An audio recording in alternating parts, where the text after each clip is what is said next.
Why is it that some people walk into a room, say average ideas, and still win? They get the job, the deal, the attention, the money. Meanwhile, smarter, more skilled people stay invisible. Here's the uncomfortable truth. It's not always intelligence. It's not always talent. It's something far more powerful, fake confidence. And if you understand how it works, you can start using it without becoming fake yourself. What is fake confidence? Let's define it properly. Fake confidence isn't arrogance. It's not loud behavior or showing off. It's the ability to project certainty, even when you don't fully feel it inside. Think about it like this. Real confidence equals, I know I can do this. Fake confidence equals, even if I don't know yet, I act like I will figure it out. That difference is everything. Because in the real world, especially in business, careers, and money, people don't reward hesitation. They reward certainty. And here's where it gets interesting. Your brain and everyone else's brain is wired to trust confident people automatically. Not because they're right, but because they look right. The psychology behind it. There's a psychological principle called the confidence heuristic. It basically means this: when we don't know who's right, we assume the most confident person is right. Imagine two people pitching the same idea. Person A, well, I think this might work, but I'm not 100 sure. Person B, this works. Here's exactly how we're going to do it. Who do you trust? Even if person A is smarter, person B wins. This is how people with average skills often outperform highly skilled individuals. Because confidence doesn't just influence others, it also changes how you perform. When you act confident, your brain starts to align with that behavior. Your body language shifts. Your voice stabilizes. Your decisions become faster. This is called self-perception theory. You don't just act confident because you feel confident. You start feeling confident because you act that way. So fake confidence isn't really fake. It's a shortcut to real confidence. Why confident people make more money? Let's connect this to something practical. Money. Confident people negotiate better. They ask for higher salaries. They charge more for their work. And most importantly, they don't hesitate when opportunities show up. Think about job interviews. Two candidates, same qualifications. One says, I'll try my best. The other says, I can handle this role. That one sentence difference can mean thousands of dollars. In business, it's even bigger. Clients don't buy the best product. They buy the product they believe in. And belief is driven by the person presenting it. That's why you see people with average ideas building million-dollar businesses, while others with better ideas stay stuck. It's not fair, but it's real. The dark side of fake confidence. Now here's where we need to be honest.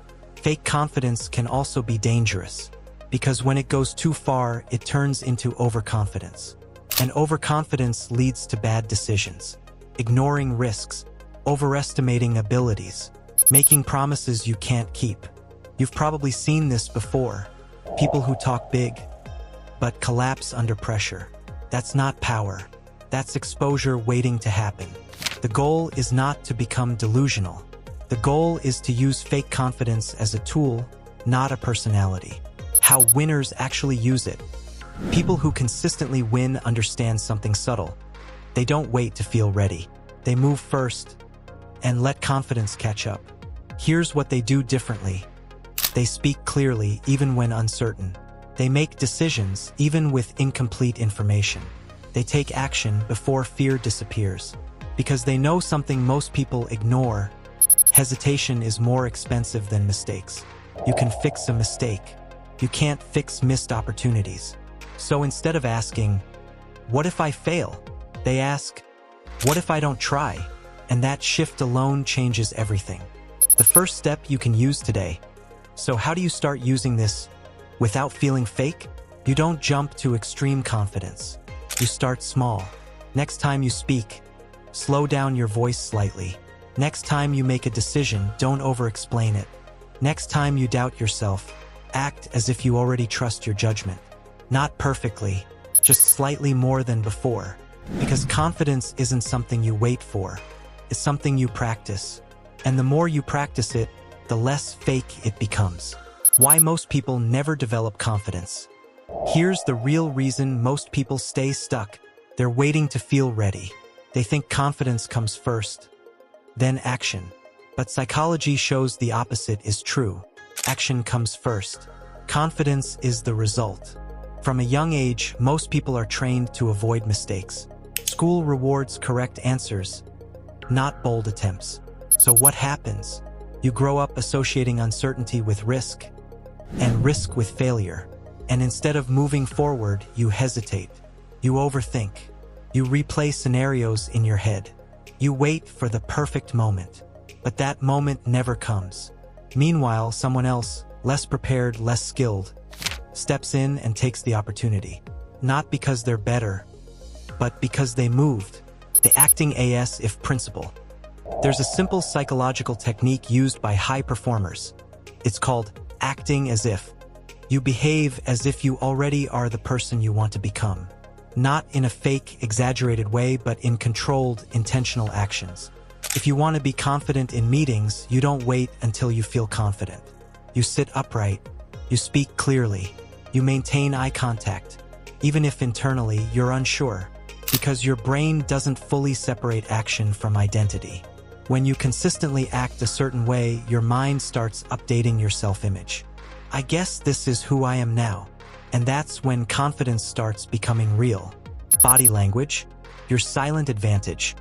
Most people focus on what they say, but confidence is communicated more through how you show up. Your posture, your eye contact, your tone. These signals are processed instantly by others. Before you even speak, people are already deciding how seriously to take you. Confident body language looks simple. Shoulders relaxed, not stiff. Eye contact steady, not aggressive. Movements controlled, not rushed. Even pauses matter. Confident people don't rush to fill silence.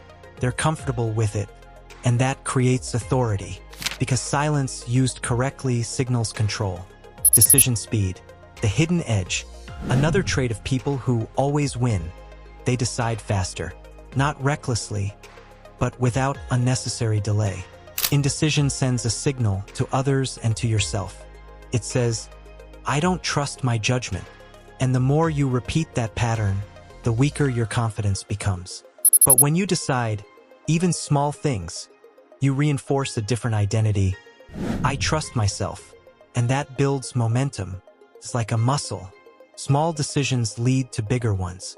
And over time, hesitation disappears. The truth about failure. Let's address the fear directly, because this is where most people stop. What if I act confident and fail? Here's the truth. Confident people fail too. The difference is they don't attach failure to their identity. They see it as feedback, something to adjust, not something to fear. While others think, this didn't work, so maybe I'm not good enough. Confident thinkers ask, what can I improve next time? Same situation, completely different outcome. And over time, that mindset compounds. How to build real confidence from fake. So here's how it all comes together. Fake confidence is not the end goal. It's the starting point. You act confident, you get small wins. Those wins create real belief. That belief becomes natural confidence. It's a loop. And the only way to enter that loop is to start before you feel ready. Not perfectly, not all at once. Just one situation at a time. Speak once when you normally stay silent. Take one opportunity you'd usually avoid. Trust one decision without overthinking. That's how it builds. Quietly, consistently, powerfully. So next time you see someone winning in life, don't just assume they're smarter or more talented. Look closer. Chances are, they've just mastered something most people avoid. Acting with confidence before they actually feel it. And now you understand how it works. The only question is, are you going to keep waiting or start using it? If you found this useful, subscribe for more psychology-based insights that actually help you move forward.